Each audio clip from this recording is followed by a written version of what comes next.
नमस्कार बच्चों, झांसी की रानी इस पाठ में फिर से एक बार आपका स्वागत है। आज हम मंजरी इस पाठ्य पुस्तक से पाठ नंबर 20 पढ़ने जा रहे, जिसका शीर्षक है झांसी की रानी।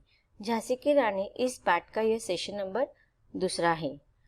इसके पहले सेशन में हमने देखा कि रानी लक्ष्मीबाई अपनी झांसी को बचाने के लिए निडरता के साथ युद्ध करने जा रही है। अब इसके अगले परिच्छेदों में हम पढ़ेंगे किस प्रकार से रानी लक्ष्मीबाई इन्होंने वीरता के साथ युद्ध किया। सूर्योदय हो चुका था और दुश्मन ने अपने युद्ध की तोप की आवाज सुनकर युद्ध आरंभ कर दिया था। उस समय रानी लक्ष्मीबाई पहचान लेते कि तात्या तोपे ने भी अपना तोपों से गोला डालना आरंभ कर दिया है। उस समय मुंदर की छलछलाती हुई आंखों को देखकर रानी लक्ष्मीबाई कहती कि यह समय आंसुओं का नहीं है मुंदर, तुरंत अपने घोड़े पर सवार हो। और अपने लिए लाए हुए घोड़े को देखकर रानी लक्ष्मीबाई कहती कि अस्तबल को प्यार करने वाला यह जानवर है। अर्थात यहाँ पर रानी लक्ष्मीबाई को अपने युद्ध के लिए जो घोड़ा लाया गया था उसके क्षमता पर संदेह होता है, फिर भी समय न होने के कारण वह उसी से काम चलाना तय करती है। जूही ने प्रणाम किया। जूही के सिर पर हाथ फेरकर रानी लक्ष्मीबाई कहते कि जा जूही, अपने तोप खाने पर छका दो इन बैरियों को आज। बैरी अर्थात वैरी अर्थात दुश्मन। तो जूही ऐसी महिला है जो तोप खाने पर तोपों के द्वारा क्या करती थी, गोला फेंकने का कार्य करती थी। गोला दुश्मनों को गोलों के माध्यम से आक्रमण कर रही थी और वह एकमात्र ऐसी महिला थी जो उस समय बहुत सारे अंग्रेज सैनिकों को उन्होंने अपने तोपों के माध्यम से मृत्यु करवा डाली थी। जूही ने प्रणाम किया। जाती हुए कह गई, इस जीवन का यथोचित अभिनय आपको न दिखला पाई खैर। इतने में सूर्य का उदय हुआ। सूर्य की किरणों ने रानी के सुंदर मुख को प्रदीप्त किया। उनके नेत्रों की ज्योति दोहरे चमत्कार से भासमान हुई। लाल वर्दी के ऊपर मोती हीरो का कंठा दमक उठा और चमक पड़ी मैन से निकली हुई तलवार। तो देखिए यहाँ पर रानी लक्ष्मीबाई, इनका वर्णन करते हुए लेखक कहते हैं कि जैसे सूर्य की किरणें रानी लक्ष्मीबाई के चेहरे पर मुख पर प्रदीप्त हुई तो रानी लक्ष्मीबाई का चेहरा भी उस सूर्य किरण से और भी चमकने लगा। नेत्रों की ज्योति जो धूरे चमत्कार से भासमान हुई, अर्थात उनके नेत्रों में युद्ध के प्रति ललक दिखाई दे रही थी। शत्रु पक्ष के प्रति जो ज्वाला दिखाई दे रही थी, उनके आंखों में हृदय के द्वारा ज्वाला प्रखर रूप से आंखों में दिखाई दे रही थी। और इस प्रकार युद्ध के लिए उन्होंने लाल वर्दी पहनी हुई थी। ऊपर से उसके ऊपर हीरो की मोती हीरो का कंठा चमक रहा था। जो हार उन्होंने जो पहना हुआ था, लेकिन उससे भी ज्यादा चमक रही थी मैन से निकली हुई तलवार। आप लोगों ने देखा होगा कि मैन तलवार, जिस साधन में तलवार रखा जाता है उस साधन को मैन कहता है। तो उनकी जो तलवार की जो चमक थी वह बहुत ही तेजस्वी थी और उस तलवार से ही उन्होंने युद्ध क्षेत्र में रणचंडिनी की तरह सारे शत्रु सैनिकों को मारा था। रानी ने घोड़े को एड़ लगाई। पहले जरा हिचका, फिर तेज हो गया। रानी ने सोचा कई दिन से बंधा होगा, थोड़ी देर में गर्म हो जाएगा। अब यहाँ पर देखिए, जिस घोड़े के वजह से, अब हम आगे पढ़ेंगे कि युद्ध के समय आप लोगों को पता होगा कि घोड़ा बहुत ही महत्वपूर्ण होता है। एक घोड़े की वजह से सारा युद्ध जीता भी जा सकता है और घोड़े की वजह से युद्ध हारा भी जा सकता है। तो इसीलिए रानी लक्ष्मीबाई को निरीक्षण क्षमता जो थी उनकी बहुत ही अच्छी थी। वह युद्ध के लिए कौन कौन से चीज़ों के महत्वपूर्ण साधन होते हैं उसको बहुत ही निपुणता के साथ वह सहजती थी। लेकिन घोड़े की क्षमता पर उन्हें पहले से ही संदेह था। तो वह घोड़े पर बैठी एड़ लगाई। पहले वह घोड़ा जो था युद्ध के लिए तैयार नहीं था, जाने के लिए तैयार नहीं था। पहले वो हिचकता है लेकिन धीरे धीरे तेज हो जाता है। तो फिर रानी सोचा कि बहुत दिन से बंधा होगा, इसीलिए यह इस प्रकार का व्यवहार कर रहा है। लेकिन बाद में उसके अंदर भी युद्धों को देखकर उसका रक्त भी गर्म हो जाएगा। उत्तर और पश्चिम की दिशाओं में तात्या और राव साहब के मोर्चे थे। दक्षिण में बांदा के नवाब का और रानी ने पूर्व की ओर से झपट लगाई। तो इस प्रकार चारों दिशाओं से अंग्रेजों के विरुद्ध में भारत के सारे सैनिक अर्थात रानी लक्ष्मीबाई पूर्व की ओर से युद्ध करने के लिए डटी हुई थी। उत्तर पश्चिम की ओर से तात्या, उत्तर की ओर से, पश्चिम की ओर से राव साहब और दक्षिण की ओर से बांदा का नवाब। इस प्रकार से चारों दिशाओं से 10 दिशाओं से युद्ध आक्रमण शुरू हो गया था। आगे लेखक वर्णन करते हैं कि गत दिवस की हार के कारण अंग्रेज जनरल सावधान और चिंतित हो गए थे। गत दिवस मतलब इसके पहले जो युद्ध हुआ था। आज अब लेखक जो वर्णन करे वो आज के दिन का वर्णन करे, लेकिन इसके पहले दिन का या इसके पहले जो रानी लक्ष्मीबाई युद्ध कर रही थी अंग्रेजों सरकार के विरुद्ध, उस युद्ध में गत दिवस मतलब बीते हुए दिवस में अंग्रेजों को जो हार हुई थी रानी लक्ष्मीबाई के द्वारा, उसे वह सारे चिंतित हो गए थे और अधिक सतर्क और सावधान हो गए थे। इन लोगों ने अपने पैदल पलटने पूर्व और दक्षिण की भीड़ में छिपा ली और हुजूर सवारों को कई दिशाओं में आक्रमण की योजना की। अब देखिए अंग्रेज जनरल ने क्या किया था कि खुद तो सवारों की दिशाओं से आक्रमण कर रहा था, एक तरफ वो दोहरी चाल खेल रहा था। एक तरफ उसने क्या किया था, दक्षिण और पूर्व की ओर उन्होंने पैदल सैनिकों को भेजा था, पलटन के पलटन, झुंड के झुंड सैनिक सेना को भेजा हुआ था युद्ध करने के लिए। और वो भी उसने छुपा रखा था उन सारे पैदल सैनिकों को या पैदल सेनाओं को अंग्रेजों जनरल ने छुपा कर रखा था कि जब जरूरत पड़ेगी वह अचानक से हमला करेंगे, अचानक से आक्रमण करेंगे। और खुद हुजूर सवारों को कई दिशाओं में आक्रमण की योजना कर रहे थे। तोपें पीठ पर रक्षा के लिए थी। हुजूर सवारों ने पहला हमला कड़ाबिन बंदूकों से किया। बंदूकों का जवाब बंदूकों से दिया गया। रानी ने आक्रमण पर आक्रमण करके हुजूर सवारों को पीछे हटाया। दोनों ओर के सवारों की बेहिसाब दौड़ से धूल के बादल छा गए। बहुत घनघोर युद्ध होने लगा था। इतना घनघोर युद्ध होने लगा था कि उसका बहुत ही आक्रामक स्वरूप हो गया था। यहाँ पर अंग्रेज सरकार के जो सैनिक थे वह भी बहुत ही जोर से युद्ध कर रहे थे और यहाँ पर रानी लक्ष्मीबाई और उसके अधिकारी भी, सैनिक भी बहुत जज्बे के साथ युद्ध कर रहे थे। दोनों ओर के सवारों की बेहिसाब दौड़ से धूल के बादल छा गए। रानी के रण कौशल्य के मारे अंग्रेज जनरल थरा गए, घबरा गए।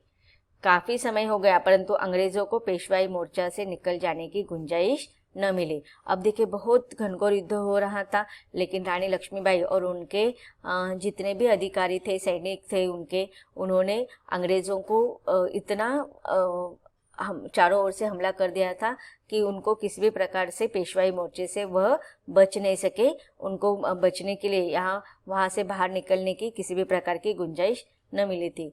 जूही के तोपें गजब ढा रही थी। एक तरफ जूही अपने तोपों के द्वारा हमला पर हमला करते जा रही थी। अंग्रेज नायक ने इन तोपों का मुंह बंद करना तय कर लिया। अब जूही के तोपों के द्वारा ज़्यादा हमला हो रहा था और अंग्रेज के जो सैनिक थे वो मारे जा रहे थे। इसलिए अंग्रेजों के नायक जो थे, जो लीडर थे, उन्होंने क्या किया, सबसे पहले जूही के तोपों का मुंह बंद करने का निश्चय कर लिया। हुजूर सवार बढ़ते जाते थे, मरते जाते थे, परंतु उन्होंने इस तरफ के तोपों को चुप करने का निश्चय कर लिया था। अब देखिए क्या जूही के तोपों में इतना उसने घनघोर युद्ध जारी रखा था कि अंग्रेजों के जो हुजूर सवार थे वह जितने भी बढ़ते आ रहे थे सामने, उस सारे उसने मार डाला था और इसीलिए उन तोपों को चुप करने का निश्चय उन्होंने बना लिया था। रानी ने जूही की सहायता के लिए कुमुक भेजी, अर्थात अन्य सेनाओं को, अन्य झुंड को भी रानी ने जूही की सहायता के लिए भेजा था। उसी समय उनको खबर मिली कि पेशवा की अधिकांश ग्वालियरी सेना और सरदार अपने महाराज की शरण में चले गए। अब देखिए उस समय रानी लक्ष्मीबाई को पेशवा और ग्वालियर की सेना सहायता कर रहे थे, लेकिन उस समय उन्होंने क्या किया, थोड़ा रानी को सहायता करने के बजाय वो पीछे हट गए थे। उन्होंने क्या किया, अपने महाराज के शरण में चले गए। मुंदर ने रानी से कहा, सवेरे अस्तबल के प्रहरी रीस रीस कर अपने सरकार का स्मरण कर रहा था। मुझे संदेह हो गया था कि ग्वालियर कुछ गड़बड़ी करेंगे। अब देखिए उस समय ये जो कहानी लेखक बता रहे वह सन 1857 की स्वतंत्रता की संग्राम की यह घटना है। अंग्रेजी राज्य के अंतर्गत भारतीय रजवाड़े बट गए थे और उनमें भी फूट पड़ गई थी और एकता का अभाव छा गया था। अधिकतर जमींदार जो थे वह अंग्रेजों के प्रति वफादार हो गए थे। इसके वजह से किसान और आम जनता जो थी वह दयनीय अवस्था में थे। और लेकिन फिर भी रानी का विद्रोह देखकर बहुत सारे भारतीयों के मन में विद्रोह की भावना निर्माण हो गई थी और जमींदारों को अपनी गलती का एहसास हो गया था। तो इसी प्रकार ग्वालियर के जो सेना थे, सरदार थे, वह रानी को साथ दे रहे थे, लेकिन किसी न किसी कारण से वह भयभीत हो जाते थे और फिर वह पीछे हट जाते थे। एन मौके पर ऐसा ही हुआ था, ग्वालियर के सैनिक पीछे हट गए थे।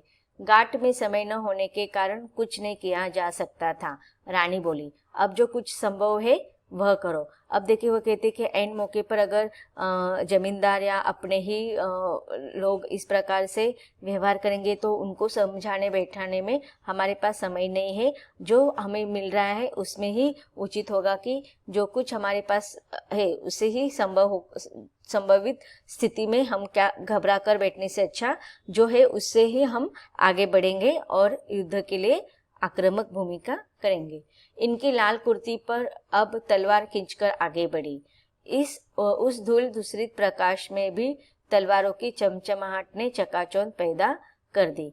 कुछ ही समय उपरांत समाचार मिला कि ग्वालियर सेना के पक्ष पर में मिल जाने के कारण राव साहब के 2 मोर्चे छिन गए। अब देखिए इस प्रकार से लाल कुर्ती अब तलवार खींचकर आगे बढ़ी, अर्थात यहाँ पर लेखक का कहने का तात्पर्य है कि रानी लक्ष्मीबाई और उसके जो सैन्य थे वह क्या हो गए, तलवार खींचकर अंग्रेजों के सैनिकों पर आक्रमण करने के लिए आगे बढ़ रही थी। और उसी प्रकार से धूल दूसरे प्रकाश में, अर्थात युद्ध के आप लोग देखते होंगे कि जो रण क्षेत्र होता है, युद्ध क्षेत्र होता है, वहाँ पर दोनों पक्षों के सैनिकों के द्वारा इतनी घनघोर युद्ध हो जाती है कि वहाँ की जो धूल होती है वह मिट्टी की धूल पूरे आकाश में फैल जाती है। और इसे यहाँ पर वर्णन किया गया है कि धूल दूषित प्रकाश में भी तलवारों की चमचमाहट ने चकाचौंध पैदा कर दी थी। कि सारा जो मैदान था, रण क्षेत्र जो था, युद्ध क्षेत्र जो था, वह घनघोर युद्ध के कारण युद्ध की जो धूल थी वह सारे वातावरण में फैल गई थी। लेकिन उसी के बीच में भी रानी के जो भी सैनिक थे उनकी तलवारों की चमचमाहट ने युद्ध क्षेत्र में शत्रु पक्ष पर चकाचौंध कर दिया था, आक्रमण जारी रखा था। लेकिन उसके बाद भी लेखक ने यहाँ पर वर्णन किया है कि समाचार मिलता है कि ग्वालियर सेना के उन्होंने क्या किया था, वहाँ पर वह पीछे हट गए थे और सेना के पर पक्ष मतलब विरोधी पक्ष अर्थात शत्रु पक्ष पर मिल जाने से ग्वालियर सेना ने क्या किया था, अचानक से धोखा दिया था और वह अंग्रेज सरकार के पक्ष में, शत्रु पक्ष में मिल गए थे और इसी कारण राव साहब के 2 मोर्चे छीने गए थे। अब देखिए यहाँ पर लेखक यही बताना चाहते हैं कि अपने ही लोग किस प्रकार से उस समय कुछ मामूली जहांगीरी के लिए, जमींदार के लिए क्या कर रहे थे, अंग्रेजी सरकार से मिल रहे थे और अपने अधिकारों से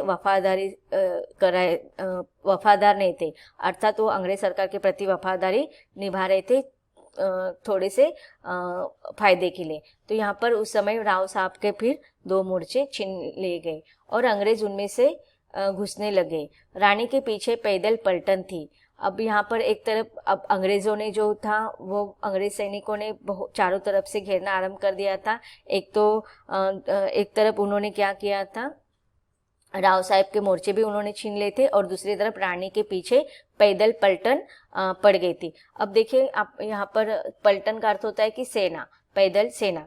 आप लोगों को पता होगा कि भारतीय जो युद्ध होते हैं वह 3 दल में खेले जाते हैं, 3 स्तर पर खेले जाते हैं, जल, थल और वायुसेना के रूप में। अब उस समय वायुसेना तो नहीं थी, लेकिन जल सेना, थल सेना मतलब युद्ध करने, अब घोड़े के द्वारा युद्ध किया जाता है, हाथी के द्वारा भी युद्ध किया जाता है और पैदल चलकर भी युद्ध किया जाता है। अब जैसे कि रानी लक्ष्मीबाई खुद घोड़े के द्वारा युद्ध कर रही थी और अंग्रेज अधिकारी भी घोड़े के द्वारा युद्ध कर रहे थे, लेकिन कुछ सेना ऐसे होती है, सैनिक पक्ष ऐसे होते कि जो पैदल चलकर युद्ध करते। तो यहाँ पर अंग्रेजों ने अपनी चाल चल रही थी कि एक तरफ उन्होंने चारों तरफ से घेर लिया था, रानी के पीछे भी अंग्रेजों की पैदल सेना लगी हुई थी। उसको स्थिति संभालने की आज्ञा देकर वह एक और बढ़ी। उधर सवार जुई के तोपखाने पर जा टूटे।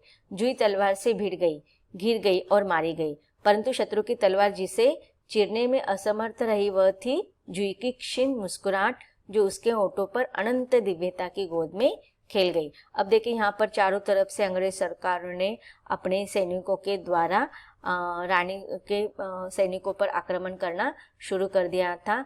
अब जुई के तोपखाने पर भी अंग्रेज सैनिक टूट पड़े थे और इस प्रकार जुई ने युद्ध तोपखाने को छोड़कर तलवार से युद्ध करना आरंभ कर दिया था, लेकिन शत्रु पक्ष के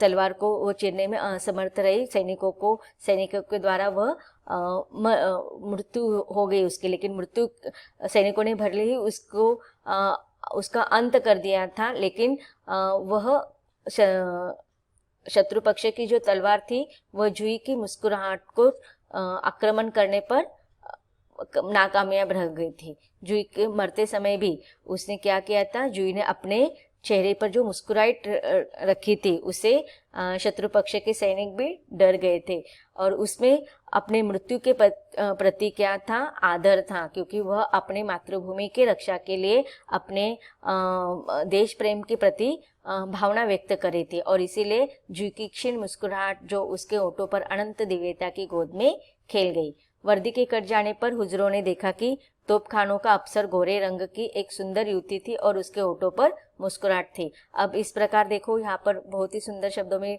लेखक ने वर्णन किया है कि जब सैनिकों ने देखा, अंग्रेज हुजरों ने अर्थात सैनिकों ने देखा कि तोपखाने की जो अफसर थी वो गोरे रंग की युवती, सुंदर युवती थी, मरने के पश्चात भी उसके होठों पर एक अजीब तरह की मुस्कुराहट थी। तो बच्चों, अब तक हमने देखा कि किस प्रकार से रणरागिनी रानी लक्ष्मीबाई युद्ध करने के लिए तैयार थी। चारों ओर से घनघोर युद्ध हो रहा था, चारों ओर से उसके ऊपर आक्रमण हो रहा था। एक वीरांगना यहाँ पर बताई गई है जुई, जिसका मृत्यु के पश्चात भी उसके चेहरे पर जो मुस्कुराहट देखती है उसको देखकर शत्रु पक्ष भी अचंभित हो जाता है। इसका वर्णन हमने पढ़ा। आगे भी हमें वीरांगना लक्ष्मीबाई के बारे में बहुत सारी जानकारी प्राप्त करना है, लेकिन उसको हम इसके अगले सेशन में पढ़ेंगे। धन्यवाद।